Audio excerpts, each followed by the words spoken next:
Sabe, uma única ferida de bala. À primeira vista parece só um ponto de violência, né? Mas para um perito forense, olha, é o começo de uma história inteira. Cada marca, cada resíduo, cada detalhe na pele é como se fosse um capítulo, que revela a distância, o ângulo e até a natureza do disparo. Bom, vamos mergulhar nisso. Esse aqui vai ser o nosso roteiro de investigação.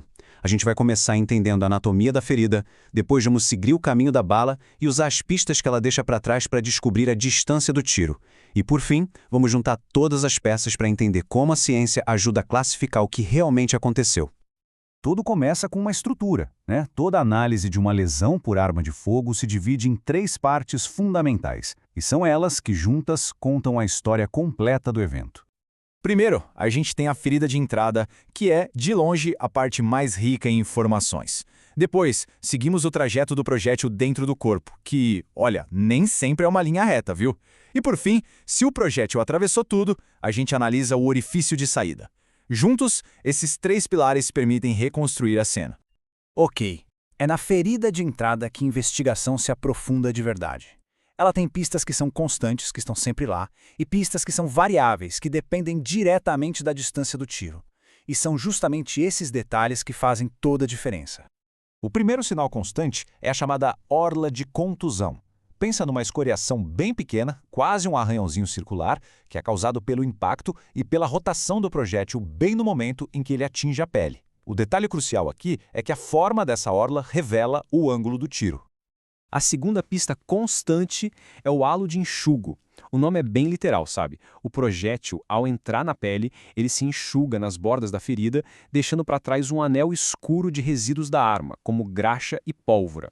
A presença desse halo é uma confirmação definitiva de que estamos olhando para uma ferida de entrada. E isso aqui ilustra perfeitamente o que a gente acabou de falar. Num tiro perpendicular, a 90 graus, a ferida e a orla são circulares, concêntricas, certinhas. Mas, se o tiro for oblíquo, ou seja, de lado, a ferida se alonga, fica oval e a orla de contusão vira uma espécie de meia-lua, um crescente, indicando a direção de onde veio o projétil. Certo, já vimos as pistas que estão sempre presentes e que nos ajudam a definir o ângulo. Agora, vamos para os elementos que mudam. E são eles a chave para uma das perguntas mais importantes da investigação. A que distância o tiro foi disparado? Essas pistas variáveis funcionam como uma régua forense. A tatuagem, por exemplo, é formada por grãozinhos de pólvora que não queimaram e acabam se incrustando na pele. Isso indica um tiro a curta distância. O negro de fumo já é a fuligem, um pó bem fininho que só aparece em tiros ainda mais próximos. E por fim, as queimaduras, que chamuscam a pele e os pelos, só acontecem quando a arma está praticamente colada na vítima. Já deciframos a entrada. Agora, vamos seguir para a próxima etapa da análise e ver o que acontece quando o projétil entra no corpo e qual é o seu destino final. É absolutamente crucial não confundir a entrada com a saída. E olhando a comparação, as diferenças são gritantes. A ferida de entrada tem as bordas para dentro e todos aqueles resíduos que a gente já viu. Já na saída, as bordas são projetadas para fora, como se tivessem sido empurradas. O buraco da saída também costuma ser maior e mais irregular. E por que isso? Porque, ao atravessar o corpo, o projétil perde estabilidade, começa a tombar e sai de forma descontrolada, rasgando um buraco maior. E o caminho da bala, o tal do trajeto, pode ser extremamente imprevisível. Ele pode mudar de ângulo ao bater num osso, pode ricochetear dentro do corpo, seguir a curvatura de uma costela ou até se quebrar, se fragmentar, criando múltiplos caminhos. Isso torna a localização do projétil um verdadeiro desafio para os peritos. Ok, agora que a gente já conhece todas as pistas, vamos juntar as peças desse quebra-cabeça.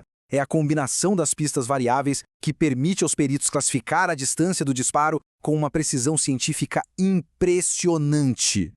Basicamente, a classificação se divide em 3 categorias. O tiro encostado, com a arma pressionada na pele, cria um negócio chamado efeito de mina. O que acontece é que os gases da explosão do tiro entram sob a pele junto com o projétil, sem ter para onde escapar. Esses gases se expandem e rasgam os tecidos de dentro para fora, criando uma lesão que parece uma estrela. Depois tem o tiro a curta distância, que é aquele que deixa a tatuagem e o negro de fumo. E por fim, o tiro a longa distância, onde não tem resíduo nenhum, a gente vê só a ferida limpa com a orla de contusão e o halo de enxugo. Com a distância, o ângulo e o trajeto definidos, os peritos podem finalmente abordar a grande questão jurídica. As evidências físicas que foram coletadas ajudam a determinar se a morte foi resultado de um homicídio, um suicídio ou um trágico acidente. E esta citação da fonte é muito reveladora. A localização da ferida é um dos indicadores mais fortes.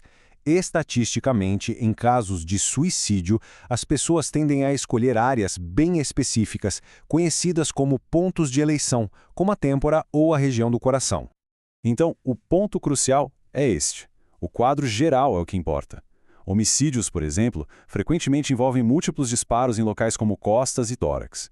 Já suicídios costumam ter um único tiro num ponto de eleição, com a arma ali perto e com todos os sinais de um tiro encostado ou a curta distância. E os acidentes? Bom, eles são marcados por locais e ângulos bem atípicos, muitas vezes envolvendo armas com defeito. A ciência forense conecta todos esses pontos para formar a conclusão.